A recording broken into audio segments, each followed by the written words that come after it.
All right, this is Mr. Picard here, and this is one of those times where you get to prove just how good you are. I'm not with you in class today, but you're going to do a great job at finishing up your poster. So behind me I have a representation of what your poster possibly could look like, but definitely will at the end of the day, and I'm going to show you how to draw your arrows right. So remember, trophic food web, decomposers on the right, your pictures of decomposers. If you haven't gotten your pictures, remember you start producers.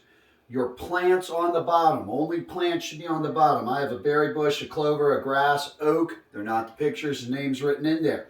For primary consumers above, it's only animals and organisms that eat plants. They're your herbivores. So I have rabbits, bumblebees, squirrel, deer, and a chipmunk.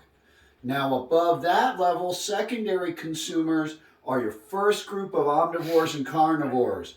Foxes, raccoons, opossums, robins, right, that are going to eat the bumblebee. And then finally, your tertiary consumers up top, the coyotes, the bobcat, and the red-tailed hawk.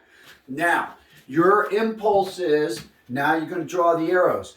Energy always goes up. Where does it go? It goes up. No arrow should point down. Every arrow should point up. You start with your pencil. Oh, what do the rabbits eat? They eat clover. Arrow points up. What else do they eat? Maybe they eat a little bit of grass. Boom. Arrows point up. What are the bumblebees? Oh, the bumblebees. Oh, I need a flower. I've got a black-eyed Susan. I better go get one of those from the paper. Black-eyed Susan. I didn't have anything for the bumblebees. Right? They get the nectar. Arrow goes up. The squirrel eats the nuts from the oak tree and a little bit of clover. The deer eats the nuts, eats some grass, also eats a little bit of clover. Oh my gosh, it's getting busy. The chipmunk also eats the nuts and a little bit of clover.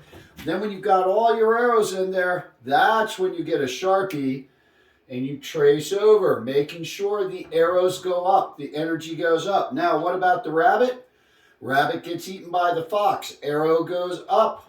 Does the fox eat the squirrel? You bet. Does the fox eat the deer? Not in my book, but it does eat the chipmunk, right? Arrows go up. The raccoon eats the rabbit, the squirrel, and the chipmunk, but it also will eat from the berry bush. Oh my gosh, it's getting pretty crazy there, so I get my Sharpie. Boom, boom, boom, boom, boom, boom, boom. And I cover and I Sharpie all those arrows when I make sure they're right. Pretty soon I got arrows all over the place. Try and not get your arrows. You can wiggle around. Try not to go over a picture. Then finally I do each and every one of these. The robin eats, oh my gosh, how am I going to get it over to the bumblebee? It eats the bumblebee. Arrow goes up. The arrow never goes down. Get all of these ones. Finally, you get to the top, the coyote. The coyote can eat the deer in a pack, right? The coyote can eat the raccoon. The coyote can eat the fox. The coyote can eat the rabbit. Won't eat the bumblebee, but it could eat the squirrel. All the arrows go up. It could eat the chipmunk. Same with the bobcat. Same with the red-tailed hawk. The red-tailed hawk is not going to eat the deer, but it'll definitely eat the chipmunk. Get all these arrows. All the arrows are going up. When you're done with your pencil, you get the Sharpie, trace it over. Sure, it'll be a little messy. It's supposed to. If you don't have a lot of arrows with energy moving up, you're not doing it right. Then at the end, you do your 10%, 10,000 kilocalories, right? Going up to 100 kilocalories, right? We're losing 90%, only 10% go up. Go to 10 kilocalories. Go up to 1 kilocalories.